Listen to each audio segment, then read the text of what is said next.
హనుమాన్ శ్రీరామదూత హనుమాన్ శ్రీరామదూత హనుమాన్ శ్రీరామదూత హనుమాన్. ఈ కన్నీటి బిందువుల వలన యావత్ భూమి కాలిపోకూడదు.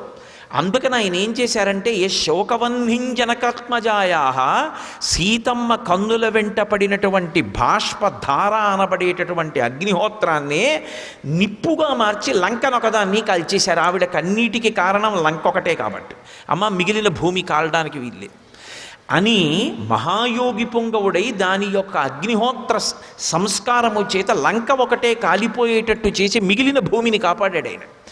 అందుకని నమామితం ప్రాంజలిరాంజనేయం, అంజలి వహించి హనుమకు నమస్కరించుతున్నాను. అది ఆయన సుందరకాండలో ఈ జాతికి చేసిన మహోపకారం.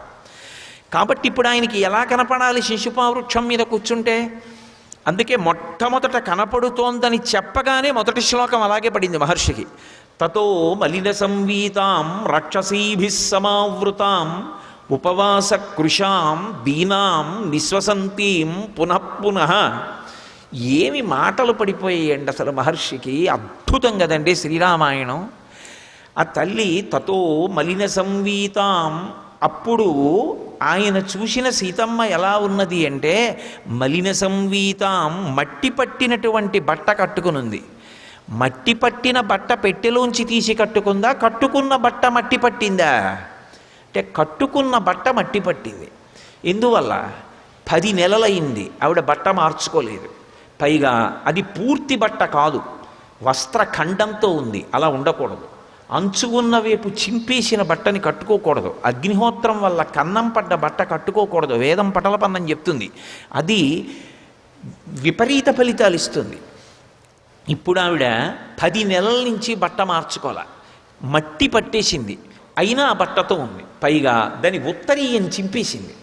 ఉత్తరీయం వైపు అంచు ఉంటుంది, అంచు ఉన్న వైపు చింపేసింది ముక్క.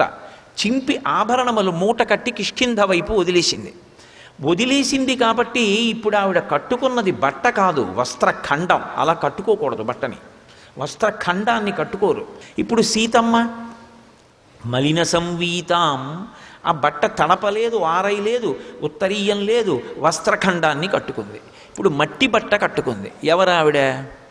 అయోనిజ, రామచంద్రమూర్తి ఇల్లాలు, మహాపతివ్రత, జనక మహారాజు గారి కూతురు, దశరథుడి పెద్ద కోడలు.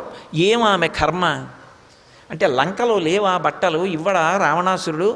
ఆయన రోజు చెప్పేది నీకు చీనాంబరాలు ఇస్తాను కట్టుకోమంటాడు. ఆవిడ కట్టుకోలు. ఎందుకని అంటే తనను కామించిన పురుషుడి యొక్క సంస్థానంలో బట్ట ఆవిడ కట్టదు.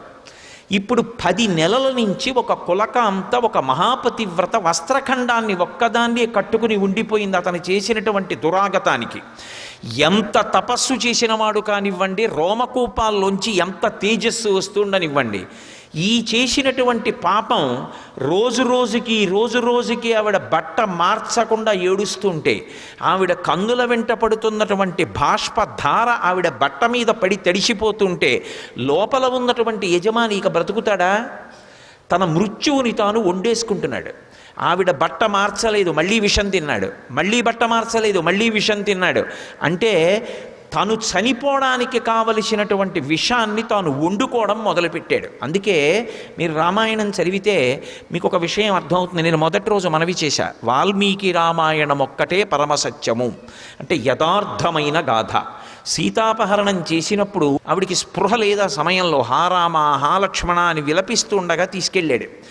అలా తీసుకెళ్తున్నప్పుడు బ్రహ్మగారు సమాధిలో ఉన్నాడు. ఉలిక్కి పడ్డాడు ఆవిడ అరుపుకి.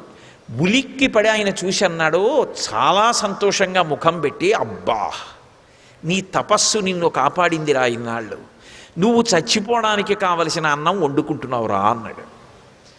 అంటే మీరు ఒకటి గమనించండి, ఈ దేశంలో గొప్ప తపస్సు చేసినటువంటి వ్యక్తి యొక్క శక్తి ఎటువంటిదో ఏ తపస్సు చెయ్యవలసిన అవసరం లేకపోయినా ఒక స్త్రీ గౌరవం అటువంటిది. అందుకే రామాయణం సుందరకాండ ఎంతకాలం ప్రచారంలో ఉంటుందో అంతకాలం పిల్లల్లో కుభావములు పుట్టవు.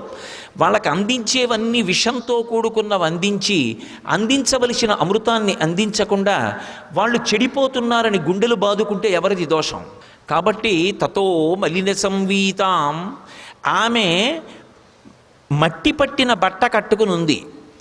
బాహ్యంలో వర్ణన, మట్టి పట్టిన బట్ట కట్టుకుంది. ఆవిడ సౌందర్యం అది. ఏమా సౌందర్యం? అంతఃసౌందర్యం. తనని కామించినటువంటి దౌర్భాగ్యుడి ఇంట్లో ఉన్న బట్ట తాను కట్టదు. అది ఏమైనా కానీ ఆ బట్టతోనే ఉంటుంది. 10 నెలలు అయింది అలాగే ఉంటుంది. ఐశ్వర్యం ఉండి కాల్చనా, తాను ఎత్తుకొచ్చిన కులక అంతా బట్ట మార్చుకోలేదు. తాను ఇన్ని చీనాంబరాలు కట్టుకు పడుకుంటే ఆవిడకి కావాలి అంటే తాను వెళ్ళిపోయే రోజులు దగ్గరికి వస్తున్నాయి. అది ఆమె సౌందర్యం, అది ఆయన దుశ్శీలత. ఇది గమనించి అలాగే అమ్మవారు ఉంటుంది తప్ప ఇంకొకలా ఉండదు, సంతోషంగా నవ్వుతూ ఉండదు. ఆమె ఎంతో ఆనందంగా ఏదో బట్టలు కట్టుకుని ఉండదు అని మనసులో ధ్యానం చేయడం హనుమ యొక్క సౌందర్యం. అలా ఉన్నటువంటి స్త్రీ దగ్గరికి వచ్చి ఆమె మనసు ఇంకా బాధపడేటట్టు మాట్లాడితే అంతకన్నా దారుణమైనటువంటిది ఇంకొకటి ఉండదు. వాడు వేదం చదువుకున్నవాడైతే ఆవిడకు కావాలి, వాడు పూజలు చేసిన వాడైతే ఆవిడకు కావాలి, పుష్పక విమానం ఉన్నవాడైతే ఆవిడకు కావాలి, విశ్రవసో బ్రహ్మ కొడుకైతే ఆవిడకు కావాలి. ఆచరణ లేని నాడు వాడు ఎంత చదువుకున్నవాడైనా దాని వలన ఉపయోగము లేదు. సర్వం శ్రీ ఉమామహేశ్వర పరబ్రహ్మార్పణమస్తు. స్వస్తి.